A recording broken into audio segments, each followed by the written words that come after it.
Hello guys, welcome back to my YouTube channel. तो हम entrepreneurship पढ़ रहे थे। तो इसमें क्या था कि हमने अपना पहला टॉपिक कवर किया था जो कि इंट्रोडक्शन टू एंटरप्रेन्योरशिप था। इसमें हमने मीनिंग पढ़ी थी, ऑब्जेक्टिव, इंपॉर्टेंस, प्रॉब्लम और क्वालिटीज़ और मिथ रिलेटेड टू एंटरप्रेन्योरशिप। ये सब हमने पढ़ चुका था। अब हम पढ़ेंगे अपना दूसरा टॉपिक जो कि है डायमेंशंस ऑफ एंटरप्रेन्योरशिप। अब डायमेंशंस में जैसे कई चीज़ें हैं, जैसे इंट्राप्रेन्योरशिप है, कोप्रेन्योरशिप, नेटप्रेन्योरशिप, इको, टेक्नो, कल्चरल, सोशल। उसके बाद फिर पढ़ेंगे डिफरेंसेस बिटवीन मैनेजर एंड इंट्राप्रेन्योरशिप। और ये हमारा है दूसरा टॉपिक। हम एक टॉपिक पढ़ चुके, अब दूसरा टॉपिक। हम ऐसे टॉपिक वाइज टॉपिक पढ़ते जाएंगे, क्योंकि जब तक हम सिलेबस नहीं देखेंगे कि हम पढ़ क्या रहे हैं और पढ़े कितना है, तो हम कंफ्यूज रहेंगे, हम कहाँ पे पहुँचे हैं, कितना पढ़ लिए, कितना बचा है। तो अब हम अपना दूसरा टॉपिक देखते हैं जो कि डायमेंशंस ऑफ एंटरप्रेन्योरशिप है। तो डायमेंशन पढ़ने से पहले हम सबसे पहले एक बार देख लेते हैं कि अपने टाइप्स ऑफ एंटरप्रेन्योरशिप क्या क्या होते हैं, टाइप्स ऑफ एंटरप्रेन्योर्स कितने होते हैं।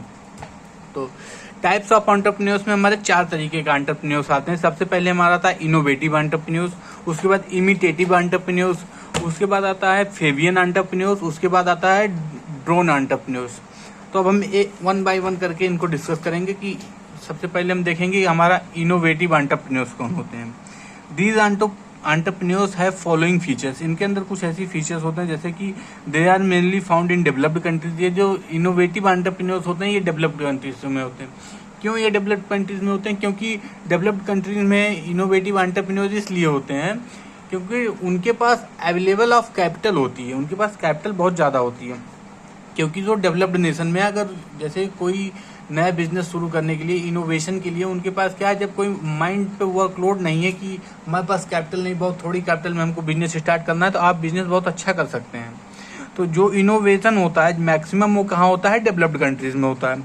न्यू इनोवेटिव क्रिएटिविटी और doing something unique are some of the unique feature of these entrepreneurs. इनके यूनिक फीचर्स क्या क्या होते हैं?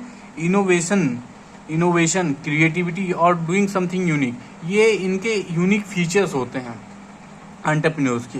क्योंकि यहाँ पे क्या होती है, अभी हमने आपको बताया है कि यहाँ पे सब कैपिटल की रिक्वायरमेंट, कैपिटल ज़्यादा होती है, तो जैसे कैपिटल की रिक्वायरमेंट फुलफिल हो जाती है। और यहाँ पे ये डेवलप्ड नेशन है, इनको बहुत ज़्यादा रिक्वायरमेंट भी नहीं रहती, तो इसलिए यहाँ पे इनोवेशन बहुत ज़्यादा होता है, इन्वेंशन बहुत ज़्यादा होता है। उसके बाद फिर तीसरा, they have first mover advantage. और इनके पास क्या होती है? फर्स्ट मूवर एडवांटेज होती है। क्योंकि जब आप नया नया इनोवेशन करेंगे तो मार्केट में क्या रहता है कि उसके वो जब आप जो नया प्रोडक्ट बना रहे हैं वो मार्केट में भी है नहीं, तो मार्केट में है नहीं तो आपके पास एक मूवर एडवांटेज रहता है, आप अच्छा प्रोडक्ट बना के मार्केट कैप्चर कर सकते हैं। उसके बाद क्या है? They have to face high risk because of product और services is new for the market. और ये भी एक चीज़ है कि उनको बहुत ज़्यादा रिस्क होता है उनके बिजनेस में, क्योंकि क्या है कि ये जो प्रोडक्ट है ये भी मार्केट के लिए नया है। आपको अभी ये नहीं पता है कि ये मार्केट में चलेगा कि नहीं चलेगा, इसको कंज्यूमर पसंद करेंगे कि नहीं करेंगे। आप एक अनुमान करके ही अपना बिजनेस शुरू करते हैं, तो ये होता है कि इसमें हाई रिस्क होता है। पांचवें क्या है? They enjoy returns and high returns and profit. ये इनको हाई रिटर्न्स और प्रॉफिट रहता है। क्यों? अब ये हाई रिटर्न्स और प्रॉफिट क्या है? जैसे जब आप अकेले ही एक प्रोडक्ट मार्केट में बनाए हैं तो आप ही प्राइस मेकर हो सकते हैं। आप प्राइस मेकर हैं, आपका प्रोडक्ट मान लीजिए भी अच्छे खासा चल गया, तो क्या है कि आप अच्छे प्रोडक्ट्स बना रहे हैं, क्वालिटी अच्छी दे रहे हैं, तो उस पर आप प्रॉफिट भी अच्छा अर्न करेंगे। जिससे इसका एक सबसे बड़ा एग्जांपल क्या है? टेस्ला है। टेस्ला ने क्या किया कि ईवी व्हीकल्स प्रोड्यूस करना शुरू किया। ईवी व्हीकल्स मार्केट में पहले थे नहीं, जब टेस्ला ने ईवी व्हीकल्स मार्केट में प्रोड्यूस करना शुरू किया तो अच्छी मतलब उसकी इंजन अच्छे दिए, अच्छे प्रोडक्ट्स मार्केट में लॉन्च किए, तो प्रोडक्ट चलने लगे, तो ईवी मार्केट टेस्ला ने पूरा ऑक्यूपाई कर लिया। तो ये क्या था? ये हमारा इनोवेटिव एंटरप्रेन्योर्स का ये था, एग्जांपल था। तो हमने अपना पहला टाइप्स ऑफ एंटरप्रेन्योर्स देखा जो कि इनोवेटिव था, और दूसरा हमारा इमिटेटिव क्या होते हैं? इमिटेटिव एंटरप्रेन्योर्स कौन होते हैं? इमिटेटिव एंटरप्रेन्योर्स जो है मेनली ये डेवलपिंग कंट्रीज में होते हैं। क्योंकि क्या होता है कि ये ऐसे एंटरप्रेन्योर्स होते हैं जो बनाते तो ऐसी चीज़ें हैं लेकिन जो कहीं पे बन चुकी हैं। ये रेडी टू यूज़ मार्केट में होते हैं। जैसे इसमें पहला पॉइंट दिया है, they are mainly founding in developing countries like India. जैसे क्या हुआ कि इसका एग्जांपल हम देख लेते हैं कि टेस्ला ने वो ईवी व्हीकल्स बनाया। टेस्ला ने जब हमारा ईवी व्हीकल्स बनाया तो उसने मार्केट ऑक्यूपाई करने लगा। तब ये बाकी ये दुनिया जान गई कि कि इसमें पॉजिटिव क्या है, निगेटिव्स क्या है, इसको रिस्क कहाँ हुआ, इसको लॉस कहाँ हुआ, इसको प्रॉफिट कहाँ हुआ। तो अब जो रेडी टू यूज मार्केट है, जैसे अब इंडिया में मान लीजिए टाटा और महिंद्रा है, तो वो भी इलेक्ट्रिक व्हीकल्स बना रहा है, लेकिन वो इससे टेस्ला की गलतियों से सीख सीख के बना रहा है। टेस्ला ने क्या गलत किया था जिससे उसको कहीं लॉस हुआ हो, तो उस गलती से सीख के अब जो इंडिया में एक्सयूवी बन रही है, आ रही है इलेक्ट्रिक में, महिंद्रा और टाटा जो इलेक्ट्रिक कारें बना रही हैं वो टेस्ला की गलतियों से सीख सीख के बनाएंगी। इनको यहाँ पे लॉसेस के चांसेस बहुत कम है। तो यही होता है कि ये इमिटेटिव एंटरप्रेन्योर्स हमारे डेवलपिंग कंट्रीज में पाए जाते हैं। They are mainly founding in developing countries, they have ready to use market, they have comparatively less risk. इनके पास कम रिस्क होता है, क्योंकि ये जो प्रोडक्ट बना रहे हैं वो कहीं ना कहीं बन चुका है। They learn from the mistake of others, ये दूसरों की गलतियों से सीखते हैं। They make necessary changes in the product according to the need and preference of existing market. अब जैसे मार्केट की जो नीड है उसके हिसाब से अपने प्रोडक्ट को चेंज भी करते रहते हैं, जिसमें इनका रिस्क कम हो जाता है। ये दूसरा टाइप हमारा इमिटेटिव एंटरप्रेन्योर्स हो गए। तीसरे पे आते हैं फेबियन एंटरप्रेन्योर्स। फेबियन में हमारा सबसे पहले they are second generation entrepreneur. Fabian entrepreneurs में कौन एंटरप्रेन्योर आते हैं? फेबियन एंटरप्रेन्योर में हमारे इनको हम सेकंड जनरेशन एंटरप्रेन्योर्स भी कहते हैं। फेबियन एंटरप्रेन्योर्स होते कौन है? जैसे मान लीजिए कोई एंसेस्ट्रल बिजनेस है, कोई एंटरप्रेन्योरशिप है, वो एंसेस्ट्रल बिजनेस अपना चला रहे हैं, उनको फेबियन एंटरप्रेन्योर्स कहेंगे। जैसे कि आप अंबानी जी का एग्जांपल ले लीजिए, ये भी एक फेबियन एंटरप्रेन्योर्स है। तो they are second generation entrepreneurs, they enjoy ancestral goodwill, ये पूर्वजों की गुडविल को एंजॉय करते हैं। They are reluctant to change, ये अपने बिजनेस को चेंज करते रहते हैं और पूर्वजों के जो बिजनेस है उसको चलाते रहते हैं। साथ साथ में कुछ उसमें जैसे टेक्नोलॉजी नई आ गई तो अपने प्रोडक्ट को अपडेट कर दिए। तो उसके बाद फिर है but if it's issue of their survival they are ready to change. अगर जैसे मान लीजिए उनके जो पूर्वजों का बिजनेस है वो अगर चल नहीं रहा है तो वो अपने सर्वाइवल के लिए उसको चेंज भी कर सकते हैं, कुछ उसमें नया ऐड कर दिए तो अपना बिजनेस चेंज भी कर सकते हैं। उसके बाद हमारा चौथा टाइप का एंटरप्रेन्योरशिप आता है जो कि ड्रोन एंटरप्रेन्योर्स। अब ये ड्रोन एंटरप्रेन्योर्स कौन होते हैं? They are owned custom and ritualist in nature who have a mindset they have would never change even there if they perish। ये ऐसे एंटरप्रेन्योर्स होते हैं जो कि अपना एक माइंड मेकअप करके आते हैं कि कुछ भी हो जाए हम चेंज नहीं होंगे। This type of business mainly include personal skills such as handicraft, singing, dancing and other related activities. अब इसमें क्या है, कुछ भी हो जाए ये अपना, जैसे मान लीजिए इसमें सिंगिंग है, डांसिंग है, अपना प्रोफेशन नहीं छोड़ेंगे, चाहे ये उसमें सफल हो या ना हो। लेकिन होता क्या है मेनली कि जो सिंगिंग है, डांसिंग है, ये लोग इसके भी एंटरप्रेन्योर्स होते हैं, ये बाहर चले जाते हैं शोज करने, तो ये कहीं ना कहीं सफल हो ही जाते हैं उसके लिए, एंटरप्रेन्योरशिप के लिए। तो ये होता है हमारा ड्रोन एंटरप्रेन्योर। ड्रोन एंटरप्रेन्योर्स हम फिर से देख लेते हैं। They are old customs and ritualistic in nature, ये रिचुअलिस्टिक होते हैं नेचर में। Who have a mindset that they would never change, ये कभी चेंज नहीं हो सकते, इवन दे आर पेरिश, अगर वो बर्बाद हो जाए तब भी। ठीक, एक सिंपल शब्द हम देख लेते हैं। तो ये हमारे हो गए टाइप्स ऑफ एंटरप्रेन्योरशिप। अब उसके बाद हमारा था डायमेंशंस ऑफ एंटरप्रेन्योरशिप। तो डायमेंशंस में सबसे पहले हमारा था कोप्रेन्योरशिप। कोप्रेन्योरशिप से अगर हम एक नॉर्मल मीनिंग देखें, कोप्रेन्योरशिप मतलब हो क्या सकता है? को मतलब दो लोग, ऐसे मतलब कि कोई ऐसा बिजनेस जो दो कपल मिलके कर रहे हैं वो क्या हो गया? कोप्रेन्योरशिप हो गया। Under this type of entrepreneurship the business is started and carried by a couple, usually husband and wife. In this type of business wife has also have share in equity. अब क्या है कि जो ऐसा कोई भी बिजनेस जो कि एक कपल्स के द्वारा चलाया जाता हो, जिसमें हस्बैंड एंड वाइफ हो सकते हैं, लेकिन क्या हो कि वाइफ का भी शेयर इक्विटी हो, कंपनी में इक्विटी शेयर होना कंपलसरी है, तब वो कोप्रेन्योरशिप में आ जाता है। जैसे हम एक एग्जांपल देखते हैं, आप लोग अगर शार्क टैंक देखे होंगे तो उसमें एक शुगर कॉस्मेटिक्स कंपनी आई थी, उसमें जो उसके ओनर्स थे वो हस्बैंड एंड वाइफ थे। उसके बाद हमारा आता है टेक्नोप्रेन्योरशिप। अब टेक्नोप्रेन्योरशिप से आप ऐसे अगर नॉर्मल मीनिंग देखा जाए तो क्या समझ में आता है?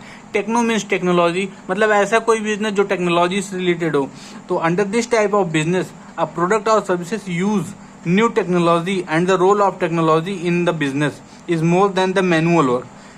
तो मतलब ऐसा कोई भी बिजनेस जो टेक्नोलॉजी को यूज करता हो, नई नई टेक्नोलॉजी को यूज करके होता हो, उसको टेक्नोप्रेन्योरशिप कहते हैं। जैसे एग्जांपल यूजेस ऑफ एआई इस समय बहुत ज्यादा प्रचलन में है। एआई मतलब आर्टिफिशियल इंटेलिजेंस और रोबोटिक्स को यूज करके जो बिजनेस होता है वो ये क्या है? टेक्नोप्रेन्योरशिप। अब इसके बाद हमारा आता है अगला इकोप्रेन्योरशिप। इको से क्या रिलेटेड है? इकोप्रेन्योरशिप मतलब इको फ्रेंडली जो हो, ऐसा एंटरप्रेन्योरशिप जो इको फ्रेंडली हो। In this type of business mainly eco friendly technology and businesses are promoted for a sustainable future along with ecological balances. इसमें क्या बताया गया है, इसमें बताया गया है कि ऐसी टेक्नोलॉजी जो इको फ्रेंडली हो वो बिजनेस को प्रमोट कर रहे हैं, मतलब इको फ्रेंडली टेक्नोलॉजी से बिजनेस प्रमोट कर रहे हैं for sustainable future, sustainable future और इकोलॉजिकल बैलेंस बना के चलने के लिए। These days government is also providing subsidy for developing these business. इस समय क्या है कि गवर्नमेंट सब्सिडीज भी प्रोवाइड कर रहा है कि इकोप्रेन्योरशिप को प्रमोट करने के लिए। फॉर एग्जाम्पल देख लेते हैं सोलर पावर पैनल्स, जो ये सोलर पावर पैनल्स बन रहे हैं, ग्रीन हाइड्रोजन, एथेनॉल ब्लेंडिंग। अब जैसे एथेनॉल ब्लेंडिंग क्या है, मतलब जैसे ये जो कंपनियां ऑटोमोबाइल सेक्टर्स हैं, ये एथेनॉल ब्लेंडिंग करने का मतलब जो इंडिया का जो 2030 तक का ये मानना है कि हमारी 30% एथेनॉल फ्लेक्सी फ्यूल पे हमारी गाड़ियां हो जाएंगी। जो हमारी ऑटोमोबाइल सेक्टर है वो 30% वो एथेनॉल ब्लेंडिंग पे चलने लेंगी। एथेनॉल ब्लेंडिंग क्या है कि इसमें क्या है कि एथेनॉल को पेट्रोल से मिक्स कर रहे हैं, जिसमें कि 30% एथेनॉल होगा और 70% पेट्रोल होगा। इससे हमारी गाड़ियां चलेंगी। इससे क्या होगा कि पोल्यूशन भी कम होगा और उसके बाद ये चीपर भी पड़ेगा, किससे, पेट्रोल से। तो ये हो गया हमारा इकोप्रेन्योरशिप। उसके बाद हमारा होता है नेटप्रेन्योरशिप। नेटप्रेन्योरशिप क्या होता है, under this type of business to business unit collaborate with each other, they made joint venture for using potential of both the company in best possible manner so that they together they are achieve higher profit and better sustainable business। इसमें क्या होता है, दो कंपनियां एक साथ आके अपना जॉइंट वेंचर बना लेती हैं। वो एक दूसरे को पोटेंशियल को यूज करके एक बहुत अच्छा बिजनेस कंपनी चलाती हैं, रन कराती हैं, जिससे कि एक बहुत अच्छा प्रॉफिट होता है, बहुत हायर प्रॉफिट होता है। तो इसको क्या कहेंगे, नेटप्रेन्योरशिप। नेटप्रेन्योरशिप क्या होता है, जब दो कंपनियां मिलके एक जॉइंट वेंचर बना के अपना बिजनेस चलाने लगे तो उसको क्या कहेंगे, नेटप्रेन्योरशिप कहेंगे। उनका ऑब्जेक्टिव क्या होता है, achiever higher profit and better sustainable growth business. उसके बाद फिर पांचवें हमारा आता है कल्चरल प्रेन्योरशिप। कल्चरल प्रेन्योरशिप क्या होता है, in this type of entrepreneurial business the customs traditions and cultures value of a country is promoted to and showcase from which a businessman earn revenue। इसमें क्या होता है कि इसमें कि जैसे मान लीजिए इंडिया है, इंडिया कल्चर आप कहीं बाहर प्रमोट कर रहे हैं, उससे आप जो रेवेन्यू कर रहे हैं वो है कल्चरल एंटरप्रेन्योरशिप। जैसे कि क्या होगा, इसका एग्जांपल देख लेते हैं। इंडिया के लोग हैं वो जाके फॉरेन में म्यूजिक कंसर्ट्स कर रहे हैं, डांस शोज कर रहे हैं, स्पोर्ट्स कंपटीशन हो रहा है, कबड्डी जैसे मान लीजिए स्पोर्ट्स कंपटीशन सबसे अच्छा एग्जांपल है कबड्डी। कबड्डी क्या है, इंडिया का गेम्स है। ये आप जाके कहीं फॉरेन में मतलब जैसे बाहर भी खेल रहे हैं तो कबड्डी से क्या हो रहा है, कल्चरल इंडिया का जो कल्चर है वो बाहर भी दिख रहा है। तो कल्चरल एंटरप्रेन्योरशिप में यही मेनली यही होता है कि custom tradition and cultural value of a country promoted to and showcase from who is a businessman earn revenue, जो कि प्रमोट होता है और शोकेस किया जाता है जिससे कि एक बिजनेसमैन रेवेन्यू अर्न करता है। तो वो होता है कल्चरल एंटरप्रेन्योरशिप। उसके बाद इंटरनेशनल प्रेन्योरशिप। इंटरनेशनल प्रेन्योरशिप से क्या समझ में आता है, इसमें होता है व्हेन अ कंपनी और a business expand itself to different countries. जब कोई कंपनी या बिजनेस अपने आप को दूसरे कंट्रीज तक एक्सपेंड कर दे, for example MNCs, those type of businesses are known as international entrepreneurship. इस टाइप को बिजनेसेस को इंटरनेशनल प्रेन्योरशिप कहा जाता है। उसके बाद अब एडवांटेजेस क्या हैं इसके इंटरनेशनल प्रेन्योरशिप के, availability of large scale market, आपको बहुत बड़ी मार्केट मिल जाती है। गेटिंग चीपर लेबर मिल जाता है। जैसे कोई बाहर की कंपनी इंडिया में आए तो उसको यहाँ पे इंडिया में इतना ज्यादा पॉपुलेशन है, उसको लेबर एट चीपर रेट मिल जाएगा। Availability of raw material at large scale, raw material आपको बहुत लार्ज स्केल में मिल जाएगा। फॉरेन एक्सचेंज बढ़ जाएगा। इसके कुछ डिसएडवांटेजेस भी हैं। तो डिसएडवांटेज में क्या आता है कि लार्ज स्केल कंपटीशन, पहली बात तो आपको कंपटीशन बहुत बढ़ जाएगा जब आप बड़ी मार्केट में जाएंगे तो। Too much proper formalities, document formalities बहुत ज्यादा हो जाएंगी वो इंटरनेशनल बिजनेस करने के लिए। उसके बाद हैवी कैपिटल एक्सपेंडिचर, बहुत बड़ा कैपिटल होना चाहिए। इसके बाद फिर हमारा आता है सोशल प्रेन्योरशिप। सोशल प्रेन्योरशिप में क्या आता है, in this type of entrepreneurial business the main focus is on development and growth of society along with elimination of certain social levels. इसमें क्या होता है कि इसमें बताया गया है कि ऐसा है एंटरप्रेन्योरियल बिजनेस जिसके साथ साथ सोसाइटी की भी ग्रोथ हो और जो ये सोसाइटी में सोशल लेवल्स हैं इनको हटा दिया जाए। Example business related to waste management, old age parenting. अब ये business related to waste management जैसे कि हमारे यहाँ कुछ रेलवे स्टेशन हैं जिसपे कि एक ऐसी मशीन लगा दी गई है कि जो आप वो पानी का बोतल होता है खाली हो गया तो आप उस मशीन में डालेंगे तो उससे क्रश होके आपको कुछ पैसे भी मिलेंगे, या तो फिर वहाँ जो वो पानी डिस्ट्रीब्यूटर है आप जब उसके पास जाएंगे तो आपको जो पानी खरीदेंगे तो उसमें कुछ छूट भी देगा। ये business related to waste management थी। ओल्ड एज पेरेंटिंग में क्या है कि जैसे आपके घर में कोई ओल्ड एज पर्सन है तो वो ओल्ड एज हो गई तो वो कहीं बाहर नहीं जा पाते, तो उनसे रिलेटेड जैसे उनकी दवा है, उनका चेकअप करवाना है या कुछ उनसे रिलेटेड कोई भी काम है, इसके लिए एक ऐप आ गया, आप उस पर रजिस्टर करेंगे तो रजिस्टर करने के बाद अपनी प्रॉब्लम लिखिए, कोई आएगा उसको सॉल्व करके जाएगा। ये होता है ओल्ड एज पेरेंटिंग, ये ओल्ड एज पर्सन के लिए है। उसके बाद आता है इंट्राप्रेन्योरशिप। इंट्राप्रेन्योरशिप क्या होता है? In this type of activities the person is not the real owner of the business but he act as a owner. इसमें क्या होता है कि जो इंट्राप्रेन्योरशिप की एक्टिविटीज होती है इसमें जो पर्सन होता है वो ओनर नहीं होता है बिजनेस का, लेकिन वो ओनर के जैसा काम करता है, उसके पास कोई इक्विटी नहीं होती। Total work devotion with new ideas and creativity and innovation, scaling of the business and work 24/7। वो 24/7 काम करता है बिजनेस के लिए। और क्या है कि वो क्रिएटिविटी और इनोवेशन के साथ काम करता है। They enjoy higher level of salary and many times they also get awarded with sweat equity and ESOPs। इसमें क्या होता है कि कभी कभी वो स्वेट इक्विटी हाई लेवल तो सैलरी उनको मिलती है क्योंकि वो एक्ट एज अ एंटरप्रेन्योर काम करते हैं। उसके बाद उनको स्वेट इक्विटी भी मिलता है, ESOPs भी मिलता है।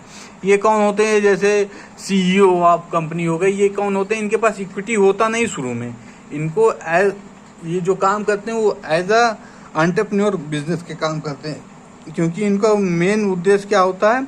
पूरे डिवोशन के साथ काम करते हैं अपना बिजनेस समझ के। तो ये CEO हमारे इंट्राप्रेन्योरशिप हो गए।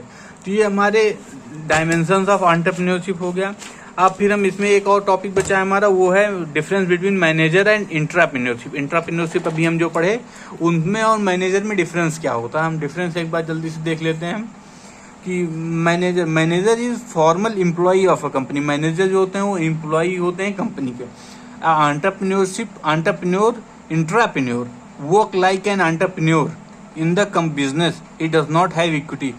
इंट्राप्रेन्योर कौन होते हैं? वो एक एंटरप्रेन्योर की तरह काम करते हैं, उनका कंपनी में कोई इक्विटी नहीं होता।